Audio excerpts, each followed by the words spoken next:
Döner. It is the food that carried Turkish cuisine to the rest of the world, and yet what most people know abroad is only a rough approximation of the original.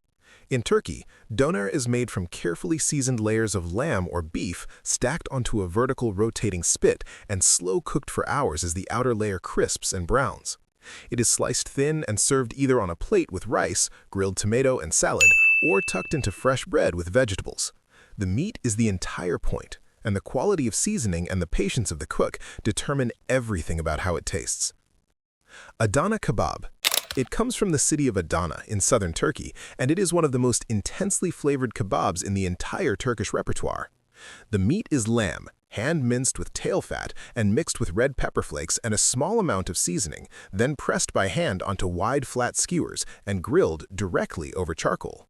The fat drips into the fire as it cooks, creating smoke that flavors the meat from the outside.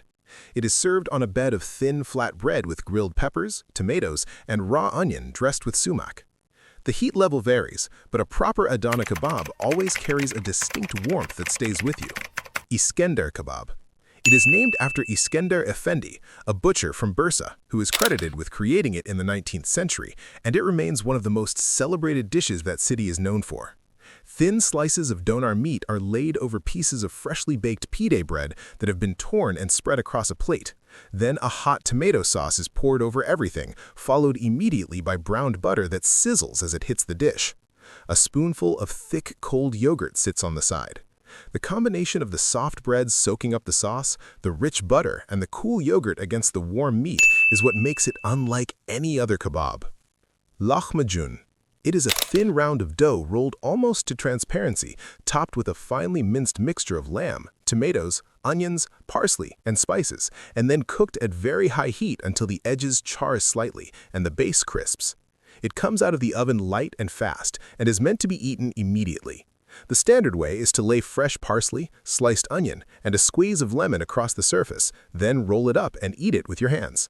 It is street food in the truest sense. Inexpensive and satisfying, with roots in the southeastern regions of Turkey and a history that connects it to the broader culinary traditions of the Arab and Ottoman worlds.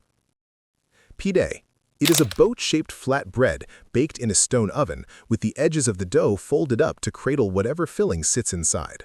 The dough is soft and slightly chewy, and the bottom crisps from direct contact with the hot stone.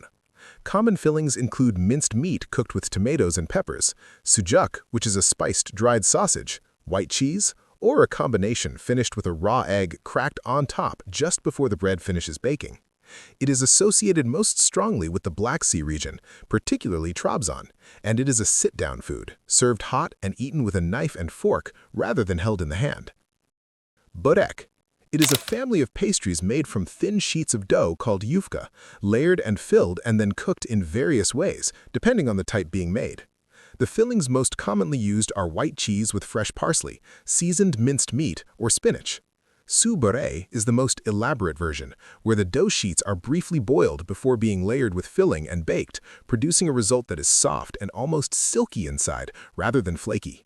Sigara börek are thin cigar-shaped rolls fried until golden and eaten as a snack. Börek has been central to Turkish home cooking and pastry shop culture for centuries and appears in some form at nearly every occasion. Manti. It is a small dumpling, and in the Kayseri tradition, the smaller it is made, the greater the skill of the person who made it. Each dumpling is filled with a pinch of seasoned minced lamb or beef, pinched shut by hand and boiled until just tender. They are served in a bowl with a generous pour of cold garlic yogurt and then finished with hot browned butter carrying dried mint and red pepper flakes. The interplay of temperatures and textures, the softness of the dumplings, the tang of the yogurt, and the heat of the butter is what defines the dish. Manti likely came into Anatolia along the Silk Road and shares clear ancestry with dumplings found across Central Asian cuisines. Menemen. It is a Turkish breakfast dish built on the foundation of tomatoes and green peppers softened in olive oil, with eggs stirred in at the end and left just barely set. The eggs do not sit on top. They are folded through the vegetables and stay soft and loose, somewhere between scrambled and poached in texture. It is cooked and brought to the table in the same pan, with bread alongside for dipping. Named after a town in Izmir province, menemen is eaten throughout the day, rather than only at breakfast, and the ongoing debate among Turkish people about whether onions should or should not be included remains genuinely unresolved. Baklava.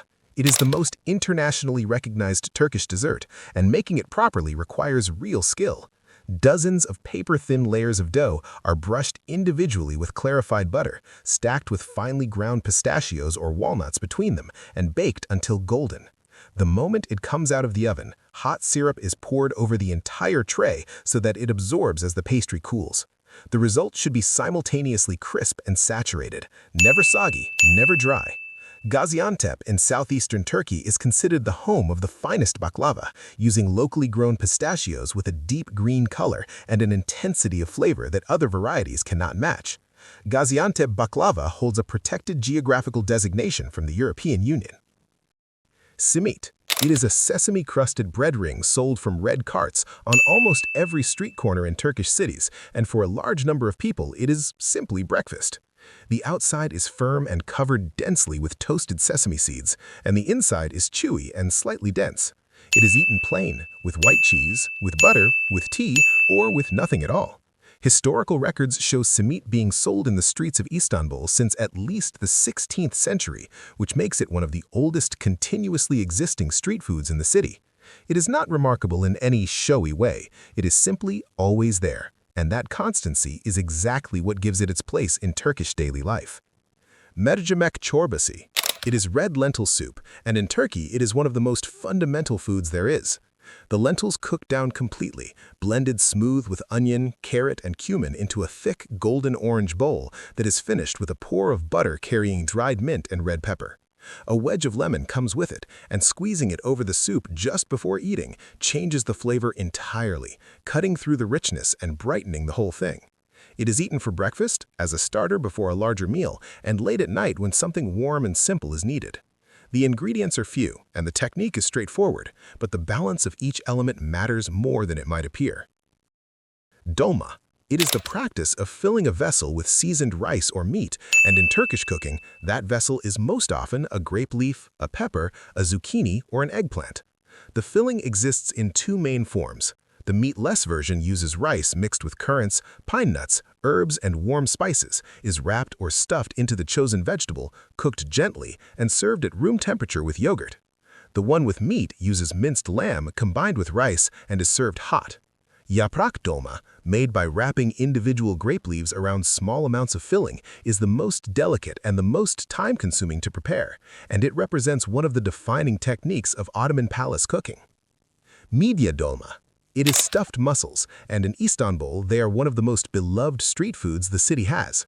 Fresh mussels are pried open, filled with rice cooked with currants, pine nuts, allspice, and cinnamon, and then pressed shut. They are sold from large trays carried through crowded neighborhoods and along the waterfront, bought one by one, eaten directly from the shell with a squeeze of lemon, and replaced immediately with another. The experience of eating midye dolma is almost inseparable from the place. It belongs to the street, to the water, to the particular pace of Istanbul, and it is one of those foods that is almost impossible to replicate in any other context. Künefe.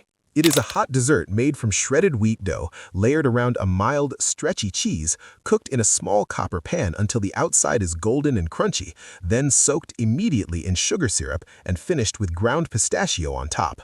It has to be eaten right away, while the cheese inside is still molten and pulling apart in long strands. The combination of crunchy pastry, melted salty cheese, and sweet syrup is one of those things that sounds strange until the first bite makes complete sense of it. Künefe comes from the Hatay region near the Syrian border, and the Arab and Levantine influences on that area's cooking are present in every layer of the dish. Balık ekmek. It is a grilled fish sandwich, and in Istanbul it is most closely associated with the boats moored along the waterfront near the Galata Bridge. Fresh mackerel fillets are grilled on a flat iron directly on the boat, seasoned simply, and placed into half a loaf of white bread with sliced onion, lettuce, and lemon. The cooking happens in the open air, with smoke rising off the grill over the water, and the sandwich is handed across and eaten on the spot. The mackerel from the Bosphorus, when in season, has a particular richness from the cold water that makes it well suited to this treatment. Everything about the experience, the location, the simplicity, the immediacy, is part of what the food is.